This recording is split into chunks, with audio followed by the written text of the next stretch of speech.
From science and technology, here's What's New. What's new is Google's self-driving test cars motoring around the roads of Mountain View, California. Google's Chris Urmson says if all goes well, these driverless cars will eventually save hundreds of thousands of lives. If we can bring in technology that's always paying attention, that can see what's going on around it, that never gets distracted, this is a huge opportunity. This is one of these kind of 10x kind of opportunities to save lives and make the world a better place. For now, the test cars will move at speeds no faster than 40 kilometers per hour, and a human test driver will be in the car for each ride, just in case. Along with saving lives, there are other major benefits of driverless cars. For instance, their ability to return home to park, waiting to be summoned by its owner when his or her workday is over. When you start to think longer term about the impact on cities and the ability to reclaim space and to reduce congestion and free up parking, this is something where we can have a huge impact. For VOA's As a boy, I loved cars. When I turned 18, I lost my best friend to a car accident, like this. And then I decided I'd dedicate my life to saving 1 million people every year. Now, I haven't succeeded, so this is just a progress report, but I'm here to tell you a little bit about self-driving cars. I saw the concept first in the DARPA Grand Challenges, where the US government issued a prize to build self-driving car that could navigate a desert. And even though 100 teams were there, these cars went nowhere. So we decided at Stanford to build a different self-driving car. We built the hardware, the software. We made it learn from us. And we set it free in the desert.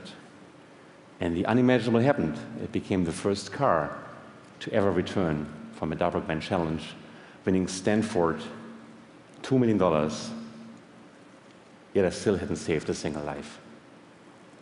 Since our work has focused on building driving cars that can drive anywhere by themselves, any street in California, we've driven 140,000 miles. Our cars have sensors on which they magically can see everything around them and make decisions about every aspect of driving. It's the perfect driving mechanism. We've driven in cities, like in San Francisco here. We've driven from San Francisco to Los Angeles on Highway 1. We've encountered joggers, busy highways, toll booths, and this is without a person in the loop. The car just drives itself. In fact, while we drove 140,000 miles, people didn't even notice. Mountain roads, day and night, and even crooked Lombard Street in San Francisco. Sometimes our cars get so crazy, they even do the little stunts. Oh my God! What? It's driving itself. Now, I can't get my friend Harold back to life, but I can do something for all the people who died. Did you know that driving accidents are the #1 cause of death for young people? And do you realize that almost all of those are due to human error and not machine error, and can therefore be prevented by machines? Do you realize that we could change the capacity of highways by a factor of 2 or 3 if we didn't rely on human precision on staying in the lane, but on robotic precision, and thereby drive a little bit closer together, on a little bit narrower lanes, and do away with all traffic jams on highways? Do you realize that you, TED users, spend an average of 52 minutes per day in traffic, wasting your time on your daily commute? You could regain this time. This is 4 billion hours wasted in this country alone, and it's 2.4 billion gallons of gasoline wasted. Now, I think there's a vision here, a new technology, and I'm really looking forward to a time when generations after us look back at us and say how ridiculous it was that humans were driving cars. Cars that drive themselves could be ready for sale within a decade. When you're stuck in traffic, or you're busy, or you would like to check your email or read a newspaper, or eat or talk on the cell phone, geez, maybe you'd like to have somebody take over the controls. Well, that's the path that we're on. General Motors demonstrated its self-driving Chevy Tahoe at the Consumer Electronics Show. The technology is based on radar technology and laser technology sensors that literally give you a 360-degree look around the vehicle at everything and quite a bit of precision. And then intelligence on the vehicle that can interpret what the car is seeing and decide what to do. Right now, I'm in the passenger seat of the driverless vehicle. It's almost like getting a ride from a ghost chauffeur. The steering wheel is going right and left, and you're watching this saying, this is a little spooky. But then the cars drove so precisely right down the center of the lane where they're supposed to be. Think about another application. You drive up to your office building, get out of your car, push a button, and the car goes and parks itself. The most significant obstacles facing driverless vehicles could be human rather than technical, like government regulation and liability laws. Haven Daily, The Associated Press, Las Vegas. Some people are obsessed by French wines. Others love playing golf or devouring literature. One of my greatest pleasures in life is, I have to admit, a bit special. I cannot tell you how much I enjoy watching cities from the sky, from an airplane window. Some cities are calmly industrious, like Düsseldorf or Louisville. Others project an energy that they can hardly contain, like New York or Hong Kong. And then you have Paris or Istanbul and their patina full of history. I see cities as living beings, and when I discover them from far above, I like to find those main streets and highways that structure their space, especially at night, when commuters make these arteries look dramatically red and golden. The city's vascular system performing its vital function right before your eyes. But when I'm sitting in my car, after an hour and a half of commute every day, that reality looks very different. Nothing, not public radio, no podcast, not even mindfulness meditation makes this time worth living. Isn't it absurd that we created cars that can reach 130 miles per hour, and we now drive them at the same speed as 19th century horse carriages? In the US alone, we spent 29.6 billion hours commuting in 2014. With that amount of time, ancient Egyptians could have built 26 pyramids of Giza. We do that in 1 year, a monumental waste of time, energy, and human potential. For decades, our remedy to congestion was simple: build new roads or enlarge existing ones. And it worked. It worked admirably for Paris, when the city tore down hundreds of historical buildings to create 85 miles of transportation-friendly boulevards. And it still works today in fast-growing emerging cities. But in more established urban centers, significant network expansions are almost impossible. Habitat is just too dense, real estate too expensive, and public finances too fragile. Our city's vascular system is getting clogged, it's getting sick, and we should pay attention. Our current way of thinking is not working. For our transportation to flow, we need a new source of inspiration. So after 16 years working in transportation, my aha moment happened when speaking with a biotech customer. She was telling me how her treatment was leveraging specific properties of our vascular system. Wow, I thought, our vascular system, all the veins and arteries in our body making miracles of logistics every day. This is the moment I realized that biology has been in the transportation business for billions of years. It has been testing countless solutions to move nutrients, gases, and proteins. It really is the world's most sophisticated transportation laboratory. So what if the solution to our traffic challenges was inside us?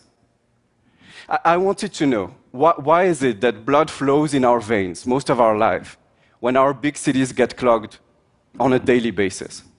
And the reality is that you're looking at two very different networks. I don't know if you realize, but each of us has 60,000 miles of blood vessels in our body. 60,000 miles. That's 2.5 times the Earth's circumference inside you.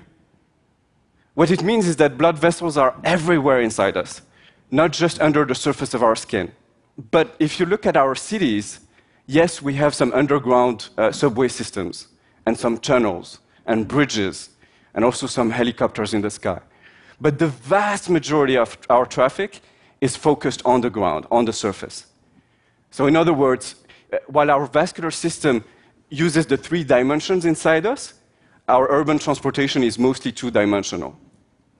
And so what we need is to embrace that verticality. If our surface grid is saturated, well, let's elevate our traffic. This Chinese concept of a bus that can straddle traffic jams, that was an eye-opener on new ways to think about space and movements inside our cities.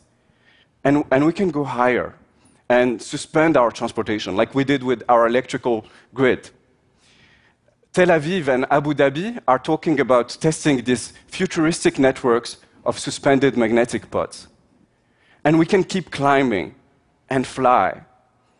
The fact that a company like Airbus is now seriously working on flying urban taxis is telling us something. Flying cars are finally moving from science fiction déjà vu to attractive business case territory. And that's an exciting moment. So, building this 3D transportation network is one of the ways that we can mitigate traffic jams and solve traffic jams. But it's not the only one. We have to question other fundamental choices that we made, like the vehicles we use. Just imagine a very familiar scene. You've been driving for 42 minutes. The 2 kids behind you are getting restless, and you're late. Do you see that slow car in front of you? Always comes when you're late, right? That driver is looking for parking. There is no parking spot available in the area, but how would he know? It is estimated that up to 30% of urban traffic is generated by drivers looking for parking. Do you see the 100 cars around you? 85 of them only have 1 passenger. Those 85 drivers could all fit in 1 Londonian red bus. So the question is, why are we wasting so much space if it is what we need the most? Why are we doing this to ourselves? Biology would never do this. Space inside our arteries is fully utilized. At every heartbeat, a higher blood pressure literally compacts millions of red blood cells into massive trains of oxygen that quickly flow throughout our body. And the tiny space inside our red blood cells is not wasted either. In healthy conditions, more than 95% of their oxygen capacity is utilized. Can you imagine if the vehicles we used in our cities were 95% full? All the additional space that we would have to walk, to bike, and to enjoy our cities? The reason blood is so incredibly efficient is that our red blood cells are not dedicated to specific organs or tissues. Otherwise, we would probably have traffic jams in our veins. No, they're shared. They're shared by all the cells of our body. And because our network is so extensive, each one of our 37 trillion cells get its own deliveries of oxygen, precisely when it needs them. Blood is both a collective and an individual form of transportation. But for our cities, we've been stuck. We've been stuck in an endless debate between creating a car-centric society or extensive mass transit systems. And I think we should transcend this. I think we can create vehicles that combine the convenience of cars and the efficiencies of trains and buses.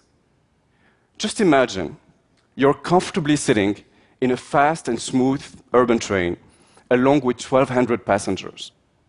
The problem with urban trains is that you sometimes have to stop 5, 10 times, 15 times before your final destination. What if in this train you didn't have to stop? In this train, wagons can detach dynamically while you're moving and become express driverless buses that move on a secondary road network. And so without a single stop, nor a lengthy transfer, you're now sitting in a bus that is headed toward your suburb. And when you get close, the section you're sitting in detaches and self-drives you right to your doorstep. It is collective and individual at the same time. And this could be one of the shared, modular, and driverless vehicles of tomorrow.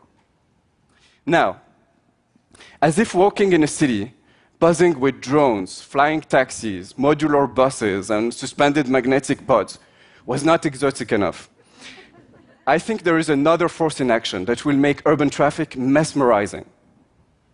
If you think about it, the current generation of driverless cars is just trying to earn its way into a traffic grid made by and for humans. They're trying to learn traffic rules, which is relatively simple, and coping with human unpredictability, which is more challenging. But what will happen when whole cities become driverless? Will we need traffic lights? Will we need lanes? How about speed limits? Red blood cells are not flowing in lanes. They never stop at red lights. In the first driverless cities, you will have no red lights and no lanes. And when all the cars are driverless and connected, everything is predictable and reaction time minimum. They can drive much faster and can take any rational initiative that can speed them up or the cars around them. So instead of rigid traffic rules, flow will be regulated by a mesh of dynamic and constantly self-improving algorithms. The result? A strange traffic that mixes the fast and smooth rigor of German autobahns and the creative vitality of the intersections of Mumbai. Traffic will be functionally exuberant. It will be liquid, like our blood. And by a strange paradox, the more robotized our traffic grid will be, the more organic and alive its movement will feel. So, yes, biology has all the attributes of a transportation genius today. But this process has taken billions of years and went through all sorts of iterations and mutations. And we can't wait billions of years to evolve our transportation system. We now have the dreams, the concepts, and the technology to create 3D transportation networks, invent new vehicles, and change the flow in our cities. Let's do it.